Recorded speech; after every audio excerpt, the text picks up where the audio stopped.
સમગ્ર ગુજરાતમાં વરસેલા કમોસમી વરસાદના કારણે ખેડૂતોનો ઊભો પાક ધોવાઈ ગયો છે, જેથી ખેડૂતો પાયમાલ થઈ જતા આમોદ તાલુકા કોંગ્રેસે ખેડૂતોને સમર્થન કરી પાક નુકસાનીનો સર્વે કરી તાત્કાલિક ખેડૂતો માટે વિશેષ રાહત પેકેજ તેમજ પાક ધિરાણ માફ કરવા માંગ કરી હતી।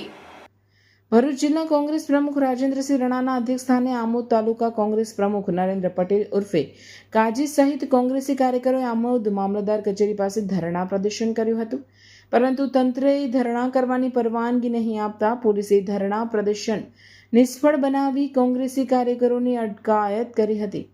તેમજ ભરૂચ જિલ્લા કોંગ્રેસ પ્રમુખ રાજેન્દ્રસિંહ રણા, આમોદ તાલુકા કોંગ્રેસ પ્રમુખ નરેન્દ્ર પટેલ ઉર્ફે કાજી, કોંગ્રેસી આગેવાન મહેબૂબ કાકુજી સહિતના લોકોએ આમોદ મામલતદાર ડોક્ટર મયુર વરિયાને આવેદનપત્ર આપી ગુજરાતભરમાં થયેલ સાર્વત્રિક કમોસમી વરસાદને કારણે ખેડૂતોના મગફળી, ડાંગર, કપાસ સહિતના ખરીફ પાકોને મોટું નુકસાન થયું હોય રાહત પેકેજ આપવા માંગ કરી હતી। આ ઉપરાંત વર્તમાન સરકાર ઉપર આક્ષેપ કરતા જણાવ્યું હતું કે સરકારે ખેડૂતોને પાયમાલ કરવાનું જાણે મન બનાવી લીધું હોય તે રીતે ગુજરાતમાં છેલ્લી 7 સિઝનમાં વાવાઝોડા, અતિવૃષ્ટિ કે કમોસમી વરસાદના ભોગ બનેલા ખેડૂતને રાહત પેકેજના નામે માત્ર જાહેરાત કરીને સંતોષ માની લીધો છે। વાસ્તવમાં ખેડૂતો માટે થયેલી જાહેરાત મુજબ 30 થી 35% રકમ પણ ખેડૂતોને ચૂકવવામાં આવતી નથી। અત્યારે કમોસમી વરસાદે ખેડૂતોની કમર તોડી નાખી છે, ત્યારે ખેડૂતો પાક ધિરાણ પણ ભરી શકે તેમ નથી, તેમજ આવનાર શિયાળુ સિઝન માટે વાવેતર કરવા માટે બિયારણ, ખાતર લેવાના પણ રૂપિયા ખેડૂતો પાસે નથી। ત્યારે રાજ્ય સરકારે જેમ યુપીએ સરકારમાં ખેડૂતોના 78,000 કરોડના દેવા માફ કર્યા હતા, તેવી જ રીતે ગુજરાતના ખેડૂતોના દેવા સંપૂર્ણપણે માફ કરવાની માંગ કરી હતી। વધુમાં જણાવ્યું હતું કે 2020થી ગુજરાતમાં પાક વીમા યોજના બંધ છે ને આખા ભારતમાં યોજના ચાલુ છે, તો ગુજરાતમાં પાક વીમા યોજના તાત્કાલિક ચાલુ કરવામાં આવે અને તાત્કાલિક નુકસાનીના વળતર માટે વિશેષ રાહત પેકેજ આપવાની માંગ કરી હતી।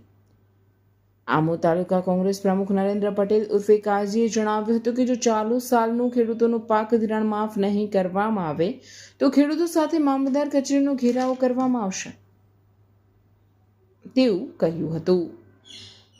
આ સરકાર તાત્કાલિક રાહત પેકેજ જાહેર કરે અને સર્વેનું નાટક બંધ કરી અને ખાલી સર્વે કરીને સહાયમાં 4 મહિના કરવાને ચૂકવાય ના એવી પરિસ્થિતિ ઊભી કરવા જઈ રહેલી છે। તેના વિરોધમાં ખેડૂતને આજે જીવી શકાય એવી પરિસ્થિતિ, સુસાઇડ કરવું પડે એવી પરિસ્થિતિ છે, ત્યારે એ પરિસ્થિતિમાં તાત્કાલિક ધોરણે દુષ્કાળ લીલો જાહેર થાય, પાક વીમો જે જૂનો હતો એ ફરી ચાલુ કરી અને વળતર ચૂકવાય અને તાત્કાલિક ઉદ્યોગોના 16,000 કરોડ માફ થતા હોય ને આ યુપીએ સરકારમાં મનમોહન સિંહ 78,000 કરોડ રૂપિયા ખેડૂતોનું દેવું માફ કર્યું, એ રીતે ગુજરાત સરકારે તાત્કાલિક ખેડૂતોનું તાત્કાલિક એ સાલનું દેવું માફ કરવું જોઈએ અને એની માગણી સાથે અમે આજે શાંતિપૂર્ણ ધરણા પર આમોદ તાલુકા કોંગ્રેસ સમિતિ આયોજિતમાં બેઠેલા હતા આમોદના ખેડૂતોના પડખે।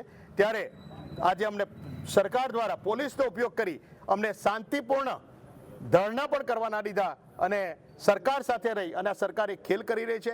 ભારતીય જનતા પાર્ટીના ચૂંટાયેલા પ્રતિનિધિઓ ખાલી એક મુખ્યમંત્રી સીએમને લેટર લખીને આશ્વાસન આપે છે, એમને ખેડૂતોની પડખે નથી, એમને ફક્ત કોમ્યુનલ વાતાવરણ ફેલાવીને મત મળવાના છે એવું મગજમાં છે, પણ એ મગજમાંથી કાઢી નાખે।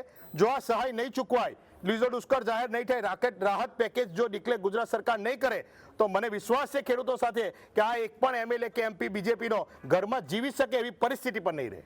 2025 ઓગસ્ટ સપ્ટેમ્બરમાં જે વરસાદ પડ્યો હતો તેમાં જે આમોદ તથા જંબુસર તાલુકામાં ઢાઢર નદી ત્યાંથી પસાર થાય છે, આજુબાજુના ખેતરોમાં ખેડૂતોને તેમજ તાલુકાના ખેડૂતોને પારાવાર નુકસાનીનો વેઠવું પડ્યું હતું। તે બાબતે સરકારશ્રી દ્વારા એક સર્વેનું નાટક તથા ડિંડક કરવામાં આવ્યું હતું, તેમજ અત્યારે હાલમાં કમોસમી જે વરસાદ પડ્યો તે બાબતે સરકાર ખેડૂતોની અનાહદ એટલી બધી નુકસાની થઈ છે કે ખેડૂત ઊભો થઈ શકે તેમ નથી।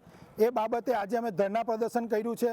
બીજું વધુમાં કહેવાનું કે અહીંયાના સ્થાનિક સન્માનીય ધારાસભ્ય શ્રી દેવકિશોરભાઈ ખાલી લેટર લખીને ખેડૂતોને ખાલી વાહ લૂંટવાનો આ એક મોકો કરે છે, બીજી કોઈ વસ્તીને સસ્તી પ્રસિદ્ધિ કરે છે અને આ બાબતે જો સરકારશ્રી કોઈ પણ પ્રકારે ખેડૂતોને સહાય નહીં કરે ને બીજું કે ઉદ્યોગપતિને 16 લાખ કરોડ માફ કરતા હોય તો પછી ખેડૂતોના સર્વેના નામે નાટક કરીને ખેડૂતોને મૂર્ખ બનાવવાનું સરકાર આજે ધંધા કરી રહ્યા છે.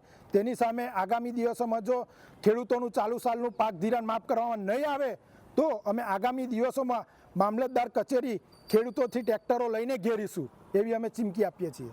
અને સરકાર જે સર્વેના નાટકો કરી ખેડૂતોને ગુમરાહ કરવાનું કામ કરે છે, જે ખેડૂતોને કૃષિ પ્રગતિ એપ દ્વારા જે સર્વે કરાવે છે એ સર્વે તદ્દન ખોટું છે. ખેડૂતો કહે છે, ધારાસભ્ય કહે છે કે નુકસાન છે, તો નુકસાન આપવામાં સરકારને શું વાંધો? વગર માગે જો ઉદ્યોગપતિને દેવું માફ કરી દેતા હોય તો આ ખેડૂત તો માગે છે કે નુકસાન છે અને દેવું માફ કરો, તો દેવું માફ કરવામાં સરકારને શું વાંધો? બીજી વાત રહી મર્યાદાની, તો 2 હેક્ટરની મર્યાદા જે સરકારની છે ખેડૂતને નુકસાની આપવામાં, એ નુકસાની આપવા 4 હેક્ટર કરે. અને બીજું જે 1 હેક્ટરે 22,000 રૂપિયા આપે છે એ સરકાર 50,000માં વધારો કરે. અને આ સરકાર અહમ અને વહમમાં જીવે છે. અહમ એવો છે કે અમારી સિવાય કોઈ બીજાને મત નહીં આપે, અને વહમ એવો છે કે બધા ભારતીય જનતા પાર્ટી સાથે જોડાયેલા છે, તો ખેડૂતને વિફરતા પણ વાર નહીં લાગે. જે આવનારા સમયમાં આંદોલનો જોયા છે કે સરકાર પણ ઉલાડી દે છે, એવા આંદોલનો થશે, એની જવાબદારી સંપૂર્ણ તંત્રની રહેશે.